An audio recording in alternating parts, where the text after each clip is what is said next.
निवासी अब्दुल्ला शाहिद जी, आपको अध्यक्ष पद संभालने की हार्दिक बधाई। आपका अध्यक्ष बनना सभी विकासशील देशों और विशेषकर स्मॉल आइलैंड डेवलपिंग स्टेट्स के लिए बहुत गौरव की बात है। अध्यक्ष महोदय, गत 1.5 वर्ष से पूरा विश्व 100 साल में आई सबसे बड़ी महामारी का सामना कर रहा है। ऐसी भयंकर महामारी में जीवन गंवाने वाले सभी लोगों को मैं श्रद्धांजलि देता हूं और परिवारों के साथ अपनी संवेदनाएं व्यक्त करता हूं। नमस्कार दोस्तों, आपका फिर से स्वागत है WN टेक्नोलॉजी पे। मैं हूं आपका होस्ट। तो दोस्तों, आपने प्रधानमंत्री नरेंद्र मोदी जी को यूनाइटेड नेशन के अंदर स्पीच देते हुए जरूर सुना होगा, जहां से वह पूरे दुनिया को संबोधित करते हुए देखे जा सकते हैं। उस वक्त उनके भाषण में सिर्फ भारत ही नहीं, पूरे दुनिया के लिए मैसेज होता है तथा सुझाव भी दे रहे होते हैं। आखिर यह यूनाइटेड नेशन पूरी दुनिया के लिए बहुत ही ज्यादा प्रमुख मंच क्यों होता है? आइए आज हम लोग इसके बारे में थोड़ा विस्तार पूर्वक समझने की कोशिश करते हैं। तो दोस्तों, जैसा कि आपको पता ही होगा कि दूसरे विश्व युद्ध के बाद जीते हुए देशों ने मिलकर एक ऐसा संगठन बनाने का प्रस्ताव रखा जो दुनिया में शांति कायम कर सके। इसके तहत 24 अक्टूबर 1945 को संयुक्त राष्ट्र का गठन किया गया। संयुक्त राष्ट्र के गठन के समय अधिकार पत्र पर 50 देशों ने दस्तखत किए थे। पोलैंड मौके पर मौजूद नहीं था, उसने इस पर बाद में दस्तखत किए और इसकी स्थापना करने वाले 51वें देश के रूप में शामिल हुआ। संयुक्त राष्ट्र का हेड ऑफिस न्यूयॉर्क में है। इसके सदस्य देशों की संख्या 193 है। भारत इसमें 30 अक्टूबर 1945 को शामिल हुआ था। संयुक्त राष्ट्र का उद्देश्य दुनिया में शांति और सभी देशों के बीच दोस्ती बनाए रखना है।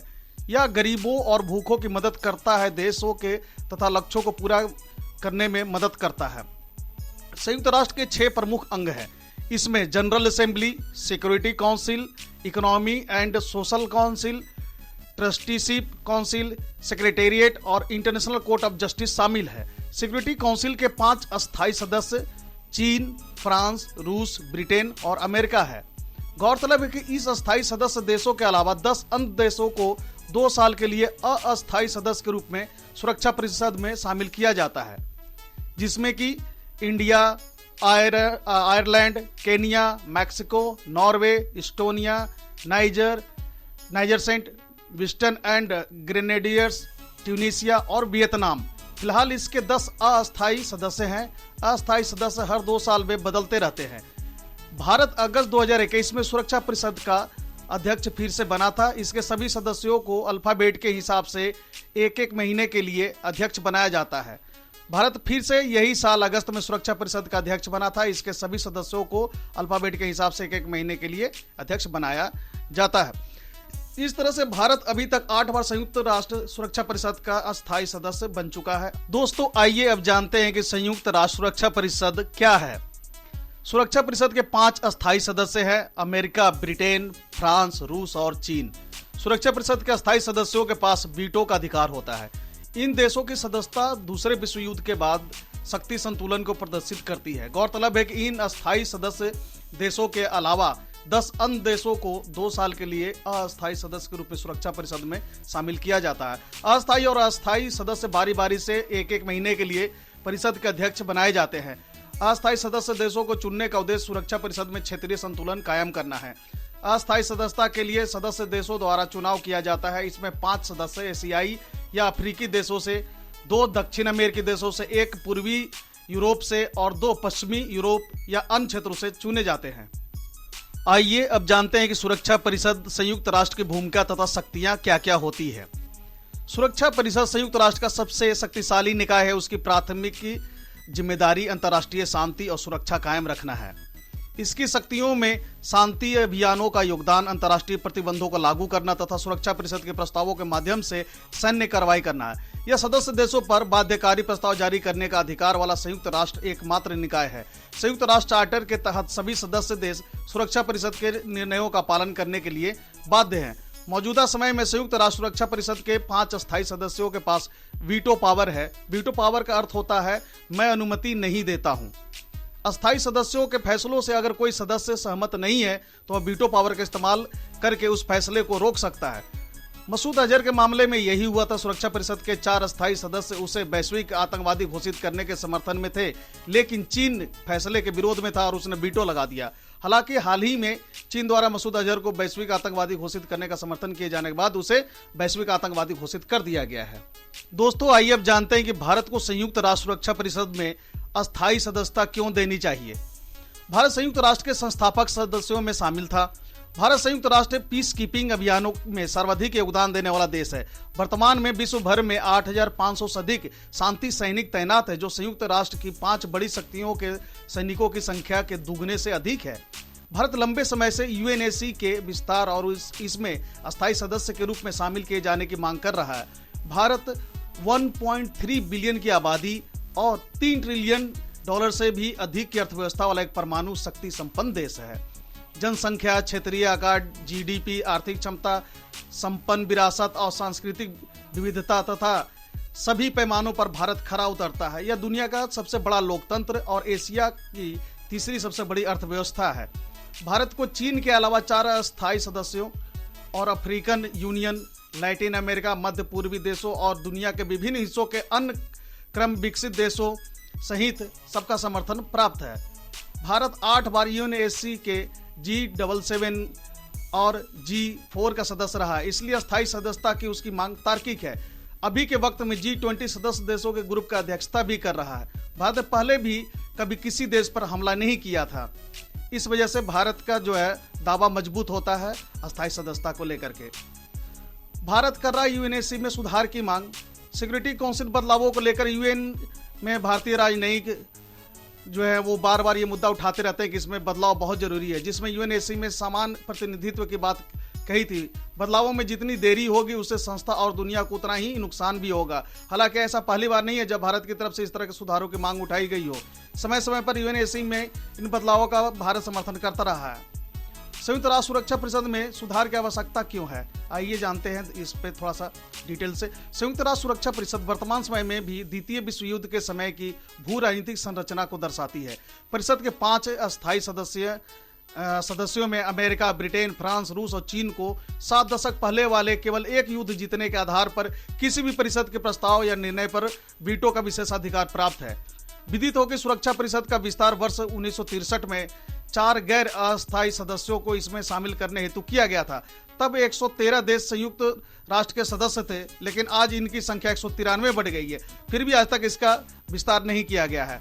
परिषद की वर्तमान संरचना कम से कम 50 वर्ष पहले की शक्ति संतुलन की व्यवस्था पर बल देती है। उदाहरण के लिए यूरोप, जहां दुनिया की कुल आबादी का मात्र 5% जनसंख्या ही निवास करती है, का परिषद में अस्थायी सदस्य के तौर पर सर्वाधिक प्रतिनिधित्व है।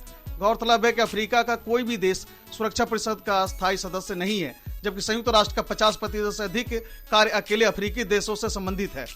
पीस कीपिंग अभियानों में महत्वपूर्ण भूमिका निभाने के बावजूद मौजूदा सदस्यों द्वारा उन देशों के पक्ष को नजरअंदाज किया जाता है जहां भारत जैसे देश हैं। भारत इसका प्रत्यक्ष उदाहरण भी है। यूएनएससी के सुधार में बाधाएं क्या हैं? 5 अस्थायी सदस्य देश अपने वीटो पावर को छोड़ने के लिए सहमत नहीं है और ना ही वो इस अधिकार को किसी अन्य देशों को देने पर सहमत हैं। संयुक्त राज्य अमेरिका और चीन सुरक्षा परिषद में किसी भी बड़े बदलाव के विरोध में है।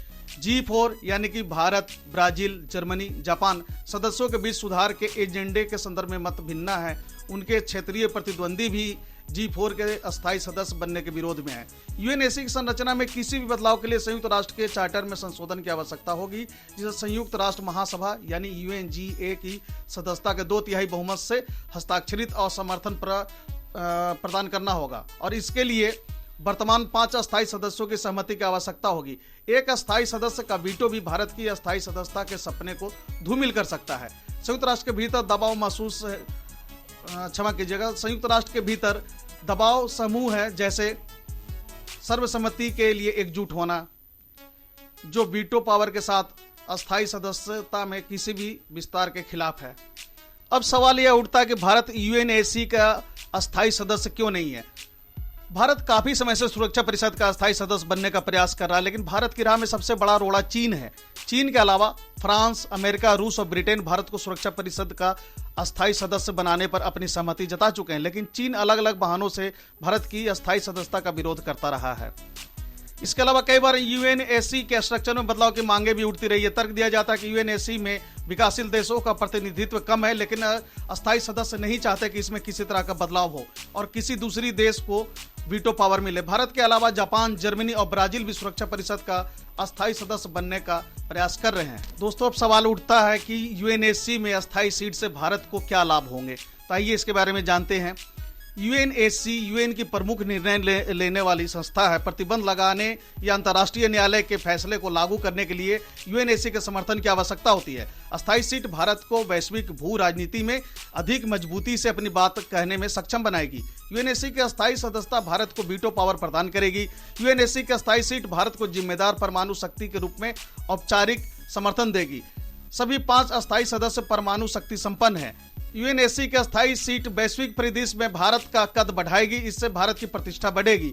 यूएनएससी की अस्थायी सीट द्विपक्षीय वार्ता में एक नया अवसर प्रदान करेगी। चूंकि वीटो पावर प्राप्त होने के कारण अस्थायी सदस्य देश अपनी बात बेहतर ढंग से रख सकते हैं, इसलिए अन्य देश अस्थायी सदस्य देशों के साथ बेहतर संबंध की इच्छा रखते हैं। यूएनएससी की अस्थायी सदस्यता बाहरी सुरक्षा खतरों और भारत के खिलाफ राज्य प्रायोजित आतंकवाद के समाधान के लिए तंत्र को मजबूत करने में सहायक सिद्ध होगी।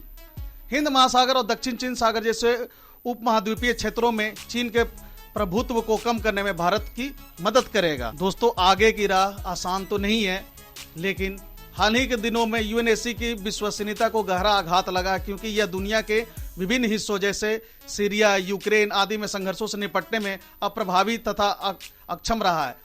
वह केवल मूक दर्शक ही बना रहा है। इसलिए अंतर्राष्ट्रीय शांति और सुरक्षा बनाए रखने तथा विश्वसनीयता और प्रभावशीलता को बहाल करने के लिए सुरक्षा परिषद में सुधार किया जाना आवश्यक हो गया है। हालांकि वर्तमान में परिषद का संरचनात्मक सुधार किया जाना एक कठिन काम है, क्योंकि यह केवल तभी हो सकता है जब संयुक्त राष्ट्र के 2/3 सदस्य पक्ष में वोट कर देते हैं। साथ ही सभी अस्थायी सदस्यों से सकारात्मक वोट की उम्मीद हो। इसके लिए सकारात्मक प्रयासों की आवश्यकता है। यह अभी भी 1945 की भू राजनीतिक आर्किटेक्चर के अनुसार गठित है। यदि किसी आतंकवादी को वैश्विक आतंकवादी घोषित करने में 10 साल का समय लगता है, तो इसका अंदाजा लगाया जा सकता है कि इसमें सुधार की कितनी आवश्यकता है। यूएनएससी के विस्तार पर बहस काफी समय से चल रही है, किंतु अभी भी अंतर्राष्ट्रीय समुदाय और अस्थायी सदस्यों के बीच आम सहमति न होना चिंता का विषय है। कथनों को मूर्त रूप देने और संयुक्त राष्ट्र की बहुसंख्यक सदस्यता की इच्छा को ध्यान में रखते हुए उचित निर्णय लेने का यह उपयुक्त समय आ गया है। तो दोस्तों, इस वीडियो में बस इतना ही, और इन्फॉर्मेटिव वीडियो देखते रहने के लिए बने रहें हमारे साथ। अगर आपने अभी तक हमारे इस चैनल को सब्सक्राइब नहीं किया तो आपसे आग्रह है कि प्लीज़ मेरे चैनल को सब्सक्राइब करें और अपने दोस्तों को भी शेयर करें।